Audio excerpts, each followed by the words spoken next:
어, 이번 시간에는 우리가 앞에서 이 르상드르 폴리노미알도 발전을 해서 어시오시에이티드 르상드르 폴리노미알로 만든 적이 있고 한데, 우리가 이제 라구에르 폴리노미알도 마찬가지예요. 그거를 발전시켜서 이 어시오시에이티드 라구에르 폴리노미알을 만들 수가 있어요. 그래서 우리가 앞에 이 라구에르 폴리노미알을 우리가 했어요. 이렇게 된 거, 그죠? 그리고 이 라구에르 폴리노미알은 이와 같은 라구에르 이퀘이션의 솔루션이다. 이제 그렇게 우리가 이제 알게 됐고, 그리고 우리가 이제 르상드르 폴리노미알의 경우에 이 어시오시에이트 르상드르 폴리노미알은 르상드르 폴리노미알을 이와 같이 발전시켜서 만들었어요. 그렇게 해서 그러면 이것들의 차이는 뭐였냐 하면은 르상드르 이퀘이션은 이제 이렇게 됐죠. 어시오시에이트 르상드르 이퀘이션은 다 똑같은데 요게 한 항 이렇게 이제 뒤에 들어갔어요.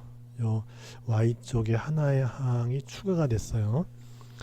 그렇게 해서 얻어지는 어시오시에이트 르상드르 폴리노미알은 우리가 이제 20세기에 들어와서 슈레딩거가 수소 원자 문제를 공부하다가 그 파동 함수를 푸는 과정에서 이용했던 함수가 바로 이 어시오시에이트 르상드르 폴리노미알이고, 그리고 요 어시오시에이트 르상드르 폴리노미알을 솔루션으로 하는 어시오시에이트 르상드르 이퀘이션은 슈레딩거 이퀘이션을 변수 분리하는 과정에서 얻어져요. 좀 이따가 다시 한번 종합적으로 설명을 할게요. 그래서 이렇게 이제 어시오시에이트 한 것이 원래 거하고 이렇게 큰 차이가 아니고, 빠져야겠네요. 이렇게 큰 차이가 아니고 그냥 항 하나만 이렇게 이제 더해지는 거잖아요. 그와 마찬가지로 이 라구엘도 마찬가지로 이 라구엘 이퀘이션으로부터 어시오시에이티드 라구엘 이퀘이션으로 가는 것도 지금 요거 둘을 비교해 보면 돼. 요거하고 요거와 요거를 비교해 보면 돼요. 그래서 보면 라구엘 이퀘이션의 경우에 이제 2차 미분항 이렇게 되고, 다음에 이제 요쪽에 미분이 없는 항 똑같아요. 근데 이제 1차 미분항에서 이 라구엘 이퀘이션의 경우는 요게 이제 1-x인데, 이 어시오시에이티드 라구엘 이퀘이션은 여기에 상수 하나가 이렇게 들어가요. 그리고 요 k가 요 새로 이 어시오시에이티드 라구엘 이퀘이션에 도입된 k가 바로 이 어시오시에이티드 라구엘 폴리노미알을 결정짓는 요 k가 되는 거죠.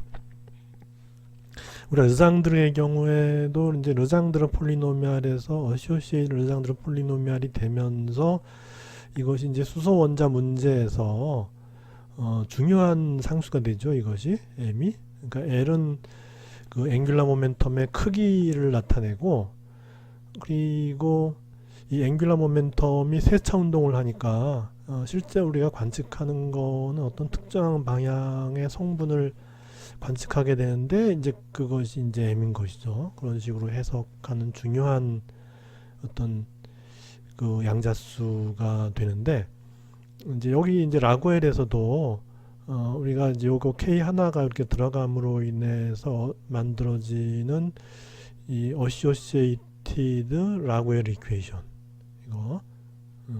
이것이 이 수소 원자를 이해하는데 이제 중요한 역할을 하게 되는 거예요. 그러면은 지금 이제 이 이퀘이션 같이 이제 어시오시에이티드 라구에르 폴리노미알을 솔루션으로 주는 이 이퀘이션과 실제적인 수소 원자 문제하고 어떤 관련이 있는지에 대해서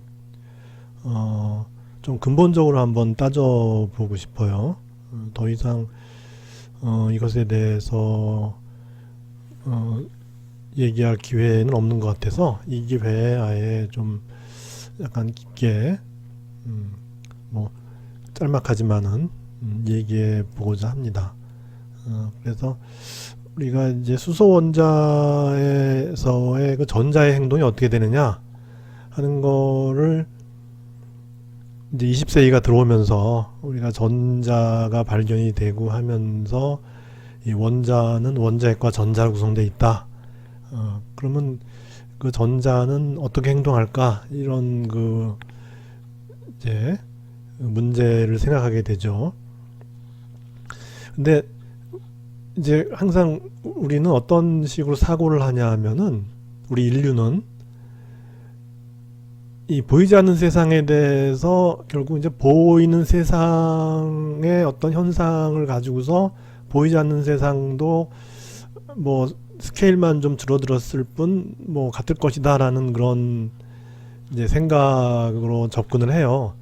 그래서 이 원자핵과 전자로 이루어진 그 애톰을 마치 우리 그 지구와 달 뭐 이런 식으로 지구와 달이 만유인력 때문에 이 달이 지구로 빨려 들어가지 않기 위해서는 회전을 해야죠. 그죠? 지구 주위를 갖다가 이제 공전을 해야 되는 거죠. 그렇듯이 지금 그 원자핵과 전자 사이에도 쿨롱 인력이 작용하기 때문에 이제 같은 상황일 거라는 거죠. 그래서 전자가 원자핵으로 빨려 들어가지 않고 있다는 얘기는 결국은 전자가 원자핵 주위를 공전할 것이다. 이제 그런 거죠.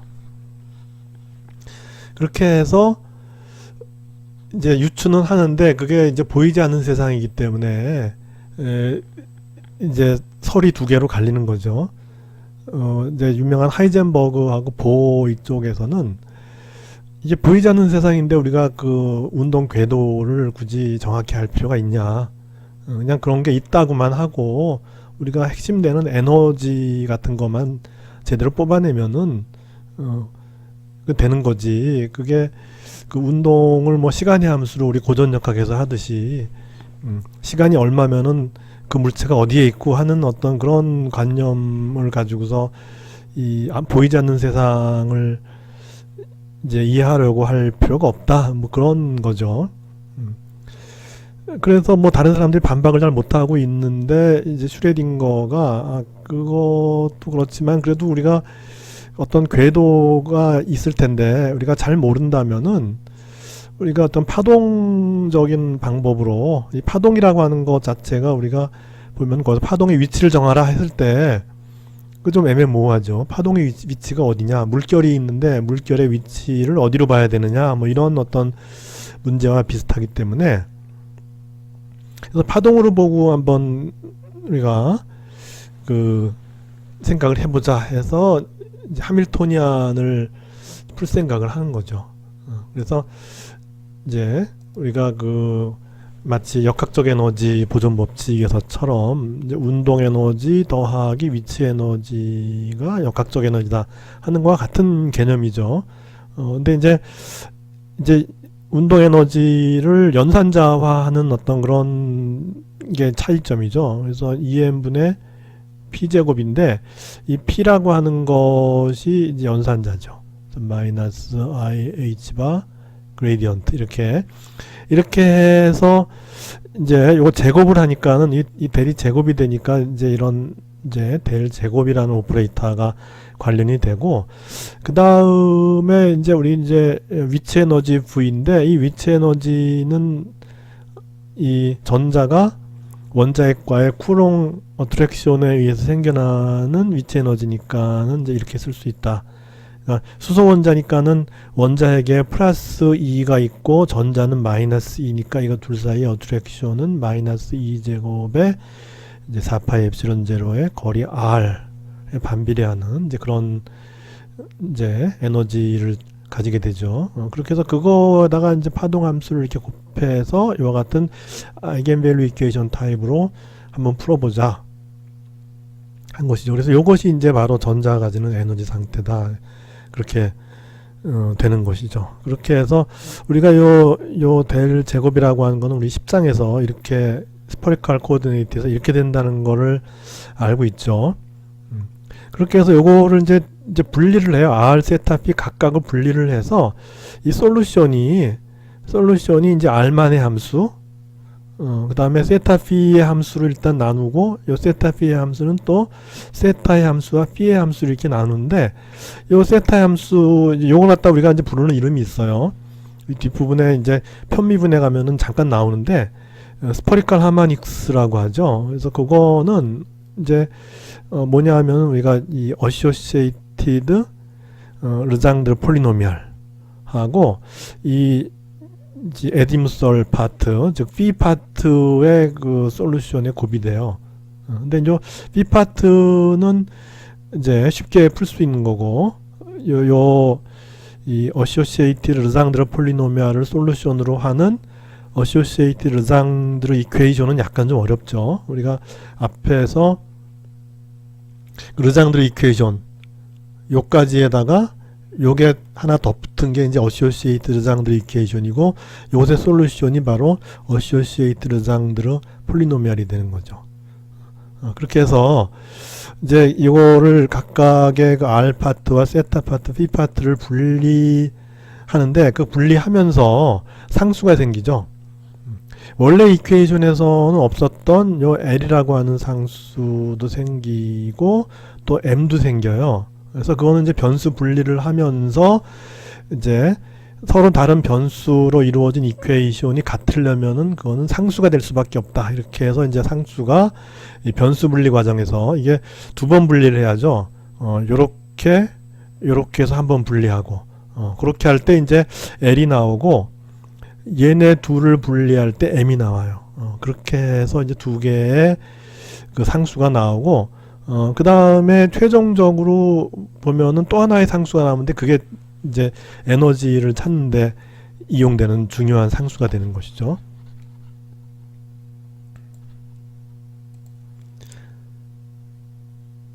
그래서 그렇게 이제 분리를 하게 되면은 좀 전에 얘기했듯이 이렇게 그 이제 세타 파트, 세타라고 하는 거는 우리 그 스퍼리컬 코오디네이트에서 이렇게 한 포인트가 있으면 요 G축으로부터의 각도가 세타죠. 그죠? 이렇게 되고 P는 이제 이걸 XY 평면에 투영시켰을 때 이제 정해지는 점으로 이어지는 요 선분과 X축이 만나는 각도가 바로 P가 되는 거죠. 그렇게 해서 이제 세타와 P를 분리하면은 이제 P는 간단하게 이렇게 돼서 뭐 이런 식이 되는 거고 그래서 요 P 방향의 솔루션과 세타 방향의 솔루션을 곱한 것이 아까 얘기했지만 이제 스퍼리컬 하모닉스라는 값이 나오는 거고 세타 방향의 거는 이제 결국 이제 이게 이제 이런 식이 되는데 이거는 x 대신에 코사인 세타를 대입하면은 이것이 이게 되죠. 우리가 앞에서 했던 어시오시에이티드 르장드르 이퀘이션이 돼서 그 솔루션은 바로 어시오시에이티드 르장드르 폴리노미알이죠. 그래서 이제 이제 르장드르 폴리노미알과는 이런 관계가 있다 하는 걸 앞에서 이제 했었어요. 그래서 이런 그 각도 세타와 P 파트에 대해서가 이제 결정이 되고 제일 중요한 게 결국 에너지를 결정하는 파트는 R 파트인데 R 파트의 이퀘이션은 이제 우리가 이거예요. 이거에서 요 H 함수가 바로 이제 요것의 솔루션인 함수 H가 바로 이 어시오시에이티드 라구에르 폴리노미알이 이렇게 되는 거예요. 근데 이제 이것이 어디서 얻어지냐 하면은 이 세타 P 파트와 분리한 R 파트가 있죠. 그 R 파트가 만족하는 이퀘이션이 바로 이렇게 돼요. 이렇게 되는데 이거를 이제 바로 풀 수는 없고 좀 이제 변수를 좀 이제 치환을 한 두어 번 해야 돼요. 그래서 요 R을 가지고서 R을 바로 하지 않고 여기 이제 로우라는 걸로 만들어서 하고 여기 이제 E가 이제 들어가요. 왜냐하면 이제 아까 이 슈레딩거 이퀘이션에서 우리가 이제 이게 에너지 아이겐 밸류를 넣는 이퀘이션이니까 그래서 그 E인데 그 E가 이 음수의 값을 가져요. 왜냐하면 전자를 속박하고 있는 에너지이기 때문에 음수의 값을 가지기 때문에 거의 절대값을 취해서 루트 안에 양수를 만들어 주는 거죠. 그렇게 해서 이제 2의 절대값 이렇게 되는 거. 그래서 이제 로우를 만들고 그렇게 해서 이제 요 r을 갖다가 어떤 다른 함수 g 곱하기 x분의 마이너스 2분의 로 이렇게 하고 요걸 한 번 더 바꿔줘야 돼요. 한 번 더. 바로 또 안 되고 요걸 또 한 번 더 바꿔줘 갖고 이렇게 요 g는 뭐냐? g는 로우의 l승 곱하기 h로 이렇게 해서 이제 요 로우 대신에 요걸 이제 요거를 요거 대신에 집어넣는 거죠. 이렇게. 그러니까 결국 로우의 함수 3개가 되죠. 그러니까 익스포넨셜 마이너스 2분의 로우하고 로우의 l승하고 또 하나 이제 요 h 함수 즉 이제 나중에 라구에르 폴리노미알이 되는 그 함수 3개의 곱이 바로 요 레디얼 파트 요 파트에 이제 솔루션이 되는 거예요. 이거 푸는 게 쉽지 않죠. 근데 슈레딩거는 이걸 풀었다는 얘기죠. 그래서 이제 요 이제 그렇게 해서 이제 리듀스 시키다 보면은 결국은 요 이퀘이션으로 이렇게 되는 거죠. 요런 이퀘이션. 근데 요 이퀘이션하고 좀 전에 아까 앞에서 우리가 어시오시에이티드 라구에르 이퀘이션을 비교해 보면은 이제 우리가 이제 답을 찾을 수가 있는 거예요. 그래서 보면은 이제 요거하고 비교하는 게 낫죠. 요거하고 요거를. 그래서 요 x가 이제 로우라고 생각하면 돼요. 그래서 요 x로 나눠준 거죠. 여기 아까 처음에 요 이퀘이션에서 요걸 x로 나눠주면 이제 이렇게 되는데 그래서 서로 이제 턴 바이 턴 비교하죠. y 더블 프라임 여기 이제 h 더블 프라임 이렇게 되고 여기서 x분의 k 플러스 1 마이너스 1이고 여기는 로우분의 2l 플러스 2 마이너스 1 이렇게 되는데 로우와 x는 이제 서로 대응된다고 이제 볼 수 있으니까 그러면 요 k 플러스 1이 뭐죠? 2l 플러스 2와 같으면 돼요. 그러면 k는 2l 플러스 1이 되는 거죠. 그죠? k는 2l 플러스 1이 되는데 아까 솔루션이 lm의 k였잖아요. 요 k가 말은 뭐예요? 2l 플러스 1이 되는 거죠. 이렇게. 그리고 이제 요 뒷부분에서 x분의 m이에요. 그죠? 여기는 로우분의 이거예요. 그러면 요것이 요 값이 결국 이제 m과 같아지면 되는 거죠. 그래서 요 m 대신에 n-l- 이렇게 되는 거예요. 근데 한 가지 갑자기 n은 어디서 나왔습니까? n이 도대체 뭡니까? 그거는 아까 우리가 리듀스 하는 과정에서 우리가 이제 앞에서 그 처음에 그 레디얼 파트를 이제 이렇게 놓고 이렇게 r 대신에 이렇게 변수를 바꿔서 할 때 이런 이퀘이션이 나오는데 여기에 이제 그 좀 복잡한 요 양이 그러니까 변수를 치환하니까 복잡해지죠. 그래서 여기서 이 람다라는 값이 바로 이제 이렇게 돼요. 이렇게 람다가 나오는데 근데 우리가 이 관측을 통해서 안 사실은 이 에너지가 수소원자에서 나오는 에너지가 뭐 아무 에너지나 다 나오는 것이 아니라 어떤 특정한 에너지만 나오는 거죠. 그래서 결론부터 얘기하면은 그 에너지가 어떤 특정한 값만 나와요. 그래서 에너지 준위가 이제 마이너스 13.6 일렉트론 볼트 곱하기 n제곱분의 1 이렇게 나온다는 거죠. 그러니까 이제 n이 1일 때는 마이너스 13.6 일렉트론 볼트가 나오는 것이고 n이 2일 때는 마이너스 3.4 EB가 나오니까는 결국 이제 n이 2가 마이너스 3.4 EV고 n이 1인 것이 이제 마이너스 13.6 EB니까는 요 에너지 차이가 10.2 EB인 거잖아요. 근데 요게 딱 나오더라는 거죠. 수소원자에서. 그러면 10.2가 나오면 9.9는 안 나오느냐? 안 나온다는 거죠. 8.8도 안 나오고 10.1도 안 나와요. 10.2만 나오는 거예요. 그러니까 결국은 이 수소 원자에서 전자가 가지는 에너지는 어떤 특정한 값만 가질 수밖에 없는 거고, 따라서 요 람다의 값이 정수값이 돼야 된다는 거죠. 람다가 1, 2, 3 이런 양의 정수가 돼야 되는 거고, 그래서 이제 그걸 갖다 이제 n이라고 놓은 거예요. 이렇게 람다가 n이다 이렇게. 그래서 n은 1, 2, 3 이와 같은 양의 정수다 이렇게 된 거예요. 그래서 요 람다가 변수를 치환하게 되면은 결국 이제 요게 n이 되는 거예요. 이렇게. 그렇게 해서 요 m이 지금 뭐가 되냐 하면은 처음에 람다 마이너스 L 마이너스 1이었는데 람다가 양의 정수가 되니까 n 마이너스 L 마이너스 1 이렇게 되더라. 그렇게 해서 요 m이 바로 n 마이너스 L 마이너스 1이 돼요. 그래서 여기 m이 n 마이너스 L 마이너스 1 이렇게 된다. 이렇게 되는 거죠. 그렇게 해서 결국 이제 이거는 그러면 n이 여기 람다가 그러면 이제 양의 정수가 아닌 경우도 있을 수 있느냐? 있을 수는 있는데 자연에는 그런 게 없는 거죠. 우리 우주에는 그런 게 없는 거죠. 솔루션이 우리가 앞에서 그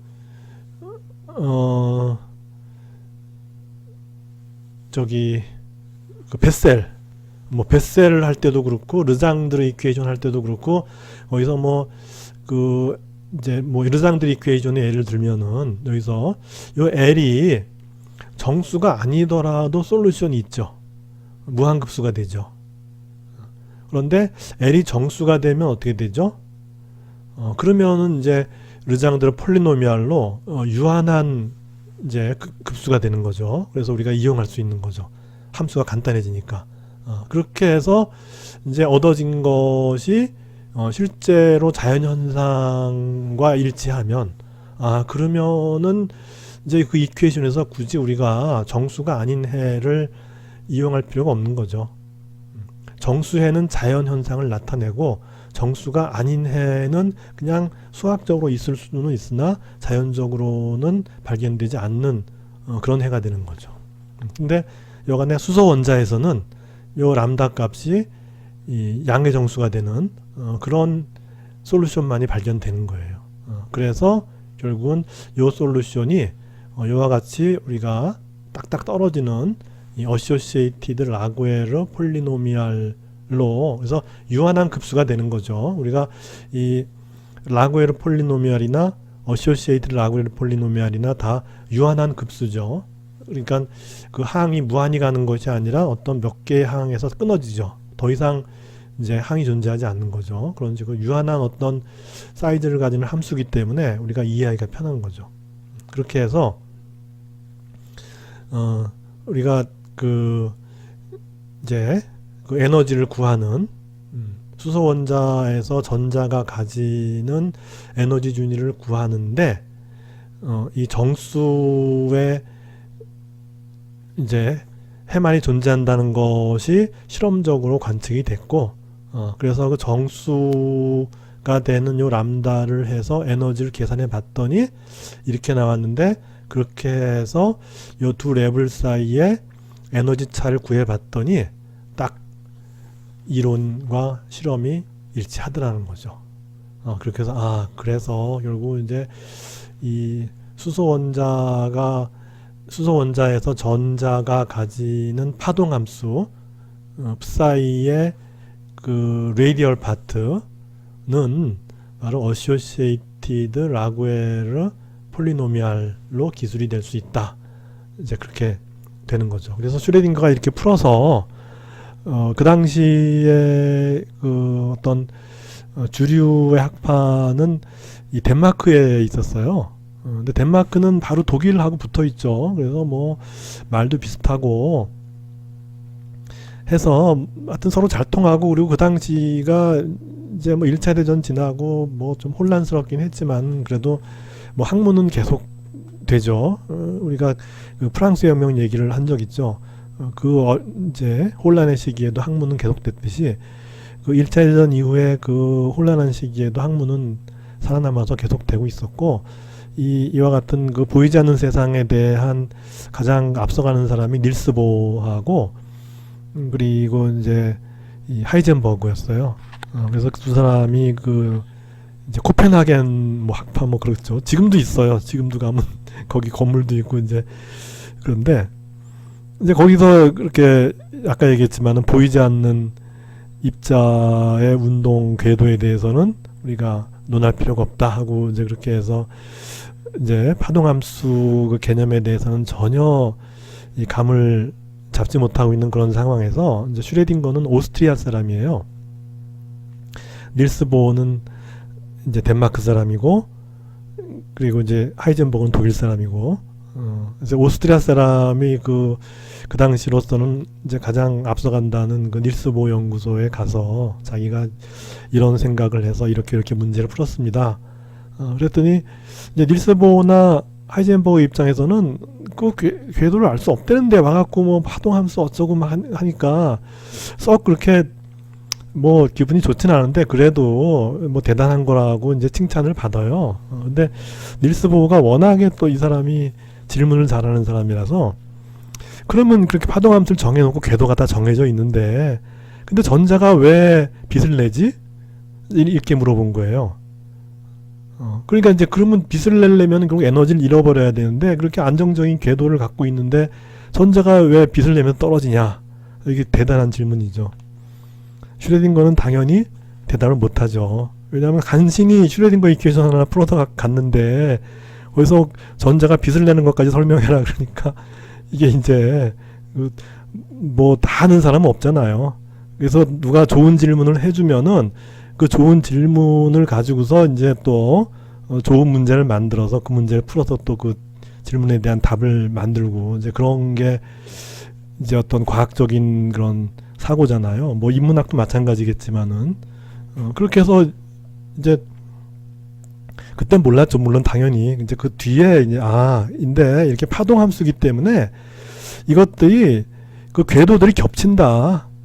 그러니까 궤도가 저기 서로 분리되어 있는 것이 아니라 어느 일정 부분에 궤도가 겹치게 돼 있고 그 겹치는 부분을 지나면서 이제 떨어질 수 있다는 거죠. 그러니까 요 파동 함수와 요 파동 함수가 일정 구간에서 겹치는 부분이 있어요. 그래서 겹치는 부분을 지나다가 떨어지면서 빛을 낸다는 거죠. 그렇게 이제 이해해요. 오늘날에는 그런 식으로 이제 이해를 이제 하게 됐고 그리고 또 이 파동 함수는 구했지만은 그럼 파동 함수를 우리가 물리적으로 어떤 의미를 찾을 수가 있느냐? 그것도 모르죠. 근데 이제 그것도 이제 다른 사람이 이제 후일 막스 본이라는 사람이 그 파동 함수는 전자가 어느 시점에서 가질 수 있는 어느 위치에서 가질 수 있는 확률 밀도다 그렇게 이제 해석을 내리고 그래서 이제 그래 그럴듯한 얘기네 해서 이제 지금은 이제 그렇게 다 이해를 하고 이제 살고 있는 거죠. 그래서 지금 얘기했던 사람들이 다 노벨상을 받았어요. 뭐 노벨상이 뭐 꼭 뭐 대단한 거라고 뭐 얘기할 수만은 없지만 그 당시 세상에는 거기가 또 이제 세계 그 가장 그 앞서가는 그런 어떤 연구 기관이었고 그래서 뭐 닐스 보어는 1922년에 받고 하이젠버그는 32년에 받고 그 다음에 이제 1년 뒤에 슈레딩거 33년에 받고 그리고 막스 보어는 이제 한참 뒤에 2차 대전 끝나고 그때까지 살아 있었어요. 다행히도. 그래서 1954년에 받고 그렇게 해서 지금 이제 회자됐던 사람들이 다 그렇게 이제 업적을 인정받아서 상을 받게 됐어요. 그래서 하여튼 우리가 이제 그 여러 가지 함수를 얘기했는데 특히 이제 강조를 하고 싶은 거는 이제 실제로 미시적인 세상을 이해하는데 이용된 함수들이 이제 될 수밖에 없는 것 같고 이제 그것들이 이제 바로 어시오시에이티드 르장드르 폴리노미알하고 어시오시에이티드 라구에르 폴리노미알인 것이에요. 그래서 이제 그런 것에 대한 이해를 바탕으로 지금 우리가 이렇게 좋은 세상에서 핸드폰도 들고 이렇게 살고 있는 것이 바로 이제 거기서 발단이 돼서 그 20세기에 들어서면서 보이지 않는 세상에 대한 이해를 하고자 많은 사람들이 노력한 결과로 우리가 지금 이제 그 이기를 100년 뒤에 이렇게 누리고 있는 것이죠.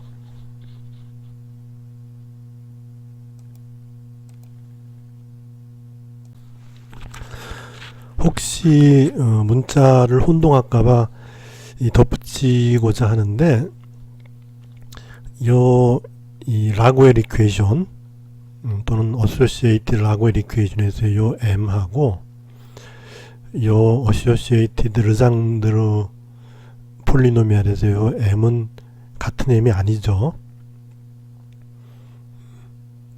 여기서는 이제 가운동량을 나타내는 거고, 여기서는 앞에서 봤지만은 이제 이거죠, 이거. 요 값이죠. 근데 그러면 왜 여기 혼동하게 m을 썼냐? 원래 책에는 여기 n으로 돼 있어요. l, n, k 이렇게 돼 있는데 n으로 쓰면은 또 여기하고 또 이제 혼동이 될까봐. 그래서 이 n이 마치 여기 n과 같은 주양자 수로 혹시 착각을 할까봐 그게 더 염려스러워서 이제 m을 쓰고 보니까는 또 여기 이 앵귤러 모멘텀하고 또 착각이 되는데, 그래서 이제 확인을 하는 거예요. 그래서 요 m은, 여기서의 m은 요 m하고는 전혀 관계 없어요. 전혀 관계 없이 그냥 이제 우리가 정수의 개념으로 쓰는 게 이제 L, M, N, 뭐 K 뭐 이런 걸 쓰는데 다 썼잖아요. 지금 K도 썼죠, M도 썼죠, 뭐 N도 썼죠, L도 썼죠. 다 썼기 때문에 이제 중복될 수밖에 없어요. 그래서 여기 이제 M을 썼고, 요 M은 지금 이제 여기 요거에 대응하는 값이고, 여기서 중요한 거는 요 주양자수다. 주양자수. 요 람다가 바로 이제 n이 되는 것이고, 요 주양자수고, 요 주양자수는 바로 에너지의 그 양자화된 값을 결정하죠. 굉장히 중요하죠. 13.6 n 제곱분의 1 EV. 이게 이제 결정하는 중요한 그런 값이기 때문에, 여기다 n을 썼을 때 이걸 갖다 혹시나 주양자수로 착각할까봐 일단 그거를 이제 바꿔야겠다 해서 이제 여기 n을 이제 m으로 바꿨던 거예요. 그래서 하여튼 다시 한번 저기 강조하지만은 요 어소시에이티드 르장드르 폴리노미알에서의 요 m과 이 어소시에이티드 요 라구에르 폴리노미알에서의 m은 같은 의미의 m이 아니고, 우연히 문자가 이렇게 다 썼기 때문에 겹칠 수밖에 없는 그런 상황이 된 거다. 이제 그거를 이제 좀 확인을 좀 했으면 합니다.